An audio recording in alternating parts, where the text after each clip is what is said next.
আসসালামু আলাইকুম রহমতুল্লাহি ওবরকাতুহ। সম্মানিত দর্শক, জুলাই সনদ এবং সংস্কার প্রস্তাব বা সংস্কার কমিশনের যে প্রস্তাবনার সমূহ, যেটা অন্তর্বর্তীকালীন সরকারের জামানাতে হয়েছিল, এগুলো নিয়ে ভীষণ রকম রাজনৈতিক জটিলতা তৈরি হয়েছে। অনেকগুলো অধ্যাদেশ রাষ্ট্রপতি কর্তৃক জারি হয়েছিল, যেগুলো বিএনপি পাশ করছে না। আবার কিছু কিছু অধ্যাদেশ, যে অধ্যাদেশ সরকারের পক্ষে যাচ্ছে, সেগুলো তারা পাশ করছে। জুলাই সনদ বিচার বিভাগকে পৃথকীকরণ এবং সুপ্রিম কোর্টের জন্য আলাদা একটি সচিবালয় প্রতিষ্ঠা এবং বিচারপতি নিয়োগের ক্ষেত্রে যে অধ্যাদেশ জারি হয়েছিল, এটি সরকার পাশ করছে না। ব্যাপকভাবে সমালোচনা হচ্ছে। জুলাই সনদ নিয়ে যেভাবে স্বীকৃত হয়েছে, যেভাবে নোট অফ ডিসেন্ট দেওয়া হয়েছে, হোয়াট এভার মেবি, সরকার ওইদিকে যাচ্ছে না। যখনই ধরনের কথাবার্তা হচ্ছে, সরকার শুধু বারবার সংবিধানের কথা বলছে।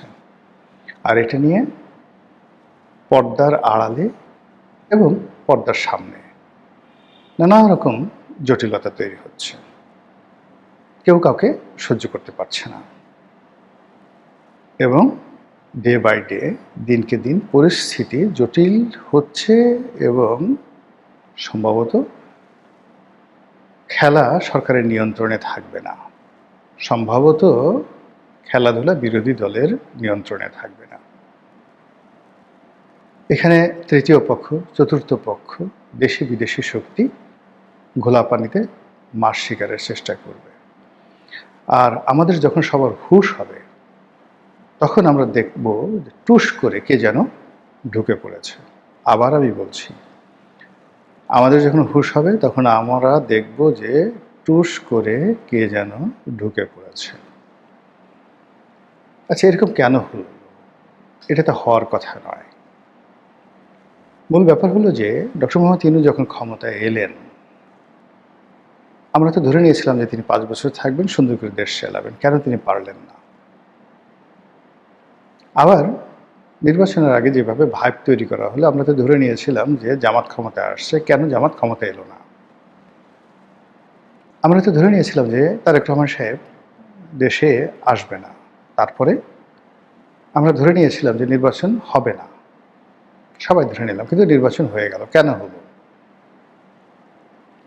বোঝার চেষ্টা করুন যে মানুষের যে স্বাভাবিক প্রেডিকশন, আশা আকাঙ্ক্ষা, ওর বাইরে যা কিছু ঘটে, দ্যাট ইজ ম্যাজিক্যাল। এবং সেখানে 2 নম্বর কিছু থাকে। মানুষের মুখে জয়, মানুষের মুখে ক্ষয়। মানুষ যেটা বলে, সেটা যখন ঘটে, তখন সেটা সফলতা লাভ করে, সার্থকতা লাভ করে। আর মানুষকে অবাক করে, মানুষকে চদু বানিয়ে, বেকুব বানিয়ে, আমরা আঞ্চলিক ভাষায় যেটাকে বলি ভোদাই, মানুষকে ভোদাই বানিয়ে যখন রাজনীতিতে, অর্থনীতিতে, সমাজে কোনো একটা ঘটনা ঘটে, যারা এর দ্বারা মানুষকে বেকুব বানায়, তারা খুব দ্রুত এমন বিপদে হয়ে যায়, তারা নিজেরাই তখন ভোদাই হয়ে যায়। কয়েকদিন পরে অনেকটা চোদনা হয়ে যায়। যেটা ঘটলো কি করে? অতীতে সবাই, এই যে যখন এরশাদ সাহেবের পতন হলো,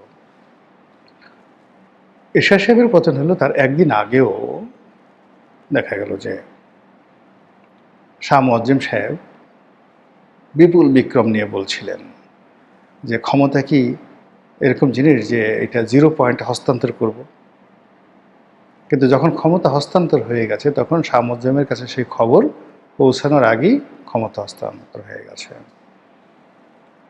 বেগম জিয়ার খুব ঘনিষ্ঠজন কয়েকজন মানুষ আমাকে বলতেছিলেন যে ওনার একান্ত ঘনিষ্ঠজন একেবারে যখন ওনার পতন হবে 2006 সনে 1/11-এর সময়, তখন হারিস চৌধুরী থেকে শুরু করে আরও কয়েকজন যারা আছেন, তারা খুব দাপট দেখাচ্ছিলেন, আমাদের এটা আছে, ওটা আছে, আপনি ক্ষমতা হস্তান্তর করবেন না, ইত্যাদি ইত্যাদি ইত্যাদি ইত্যাদি।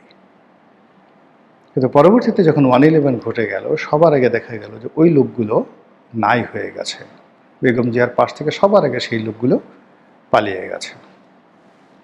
আর শেখ হাসিনার যখন পতন হলো, আপনি দেখেন তারা সবাই দুপুরের খাবার খাবে, খাবার রেডি, শাহী খাবার রেডি, গণভবনের সবাই খাবেন গরম গরম খাবার, একটু মুখে পানি দেওয়ার সুযোগ তাদের হয়নি, সেই খাবার বিপ্লবীরা গিয়ে খেয়ে ফেলল। এই অবস্থা আগামীতেও হবে, সবার জন্য হবে। কেন হবে? যদি রাজনীতির ব্যাকরণগুলো কেউ মান্য না করে। আমি একটা কথা খুব সহজ সরলভাবে বলেছিলাম যে লন্ডন বৈঠকে জনাব তারেক রহমান সাহেব এবং ডক্টর মোহাম্মদ ইউনূস তাদের মধ্যে একটা সমঝোতা হয়েছে। সেই সমঝোতার প্রেক্ষিতে বিএনপি ডক্টর মোহাম্মদ ইউনূসকে যথেষ্ট ছাড় দিয়েছে।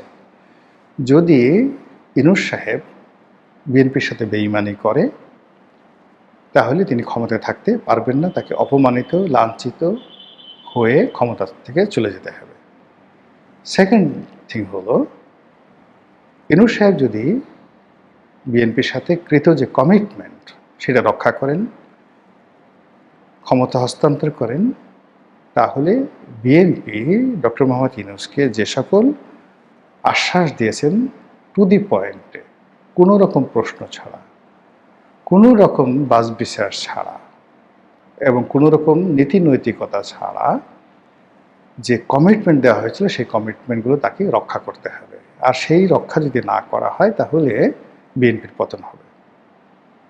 এটা নির্বাচনের আগে কিন্তু আমি বলেছিলাম, নির্বাচনের আগে বলেছিলাম। এর কারণ হলো আপনি দেখেন আন্ডারওয়ার্ল্ডে এই যারা চোরা কারবারি করে, গডফাদারের যে ব্যবসা আছে, এই যে মারিও পুজোর যে গডফাদার বিখ্যাত সিনেমা হয়েছে, তারপর নভেল আছে, সেখানে গিয়ে দেখবেন যে গোপনে যে সমঝোতা হয়, যেটা সাক্ষী কেবল আল্লাহ থাকে, এবং ওখানে যেখানে বিশ্বাস থাকে, একজন আর একজনকে বিশ্বাস করে, ওই বিশ্বাসটা যদি কেউ ভঙ্গ করে ওখান থেকে আল্লাহ বরকত উঠায় নেয়। এটা প্রেমের ক্ষেত্রে প্রযোজ্য। কোনো নারী যদি তার পুরুষের সাথে, প্রেমিক পুরুষের সাথে বেইমানি করে, আজীবন তার রূপ চলে যাবে, যৌবন চলে যাবে, সে মানে মৃত কঙ্কালে পরিণত হয়ে যাবে। একই অবস্থা কোনো পুরুষ যদি কোনো নারীর সঙ্গে তার সরলতা নিয়ে প্রচারণা করে, তার সব কিছু তছনছ হয়ে যাবে, সব কিছু। সে মানে রাজা হোক ফকির হয়ে যাবে, স্বাস্থ্যবান হোক কঙ্কাল হয়ে যাবে, ধনী হোক দরিদ্র হয়ে যাবে। এরকম রাজনীতিতে সমঝোতা থাকে। একজন মানুষ রাজা হয়, raja is a not a single person, he is a institution, combination of many many power and element. ধরেন তারেক রহমান সাহেব হয়েছেন, আজকের তারেক রহমান সাহেবের পেছনে লক্ষ মানুষের দোয়া, লক্ষ মানুষের শ্রম ঘাম, লক্ষ মানুষের বিনিয়োগ, এগুলো কড়াই গণ্ডায় রাজাকে বুঝিয়ে দিতে হয় ক্ষমতা লাভের পরে। আর এই কাজটি যদি তিনি করতে না পারেন তাহলে তার কর্মের ফলে তার কোনো উপকারী বন্ধু তার ব্যাপারে দীর্ঘশ্বাস ছাড়ল, তার কোনো সাহায্যকারী বন্ধু তার কাছ থেকে মুখ ফিরিয়ে নিল, তার যে উপকারী বন্ধু তার দ্বারা প্রতারিত হলো এবং অবমূল্যায়িত হলো। এই যে দীর্ঘশ্বাস, এই দীর্ঘশ্বাস রাজার চলার পথে বা তারেক রহমান সাহেবের চলার পথে ভীষণ রকম একটার পর একটা বিপর্যয় এবং বাধা তৈরি করবে এবং তার বুদ্ধির দরজা বন্ধ করে দেবে। তিনি ভালো সিদ্ধান্ত নিতে পারবেন না, তার চোখের উপর পর্দা পড়ে যাবে, মনের উপর পর্দা পড়ে যাবে, সে একটার পর একটা ভুল করতে থাকবে। এই জন্য আল্লাহ বারবার বলেছেন ওয়াম্মা বিনিয়ামতি রাব্বিকা ফাহাদ্দিস। তার আগে আবার বলছে যে আল্লাহ রাসূলকে উদ্দেশ্য করে আল্লাহ বলছেন আলাম ইয়াজিদকা ইয়াতীমান ফাওয়া, হে নবী আমি কি আপনাকে ইয়াতিম হিসেবে পাইনি, তারপর আমি কি আপনাকে আশ্রয় দান করিনি। এইভাবে আল্লাহ যাদেরকে ক্ষমতা দেন তাদেরকে বলে যে তোমাকে যে আমি ক্ষমতা দিয়েছি ওয়াম্মা বিনিয়ামতি রাব্বিকা ফাহাদ্দিস, এই ক্ষমতার নেয়ামত তোমরা স্বীকার করো, শুকরিয়া আদায় করো। আর যখন তুমি আশ্রয়হীন ছিলে, অসহায় ছিলে, দুর্বল ছিলে, তখন এই সমাজের আমার যে অক্সিলারি ফোর্স রয়েছে, আমার যে সুলতানা নাসিরা রয়েছে, সাহায্যকারী শক্তি রয়েছে, আমার বান্দা রয়েছে, বান্দি রয়েছে, পশু রয়েছে, পাখি রয়েছে, বৃক্ষলতা রয়েছে, সবাইকে আমি তোমার দিকে মতোয়াজ্জ করে দিয়েছিলাম, এখন দায়িত্ব পালন করো। আর সেটা যদি না করে তাহলে আল্লাহ বরকত ছিঁড়ে নেন। তো সেই অর্থে এনসিপি, জামাত, ডক্টর মোহাম্মদ ইউনূস তাদের সঙ্গে বিএনপির যে কমিটমেন্ট ছিল, আই ডোন্ট নো। এই কমিটমেন্টের কোনো নীতি নাই, নৈতিকতা নাই, কোনটা দেশের জন্য কল্যাণ, কোনটা অকল্যাণ ডাজ নট ম্যাটার। যেহেতু এটা কমিটমেন্ট করেছে, এটা পূর্ণ করতে হবে। আর পূর্ণ না করলে এই সরকারের উপর থেকে আল্লাহ বরকত উঠিয়ে নেবেন। এটি হলো প্রকৃতির আইন, এর বাইরে যাওয়া যাবে না। এখন বাস্তবতায় আসি। সরকার জুলাই সনদ বাস্তবায়ন করবে তাদের মতো করে। আর জুলাই সনদ যেভাবে গৃহীত হয়েছে, যেভাবে লিখিত হয়েছে, যেভাবে প্রণীত হয়েছে, সেইভাবে সরকার রাজি না করবে না, এটা মোটামুটি নিশ্চিত। এটি নিয়ে সরকার টাগ অফ ওয়ারে চলে গেছে। সরকার মনে করছে যে এইভাবে যদি হয় তাদের ক্ষমতা কমে যাবে, বিরোধী দলের ক্ষমতা বাড়বে, তাদের কিছুই থাকবে না, ফলে তারা এটা পাশ করবে না। বিরোধী দল মনে করছে এটা স্পষ্টভাবে তাদের সাথে কমিটমেন্ট লঙ্ঘন। আর এটা যদি তাদের ইচ্ছে মতো না হয়, আগামীতে সরকার তাদেরকে স্কুইজ করবে, তাদের বিরুদ্ধে পুলিশ হত্যার মামলা হতে পারে, আরও অনেক কিছু হতে পারে, এবং এটা কোনো অবস্থাতে বরদাস্ত করা যাবে না। শেখ হাসিনা যদি ফিরে আসে তাহলে তাদের অস্তিত্ব থাকবে না, ফলে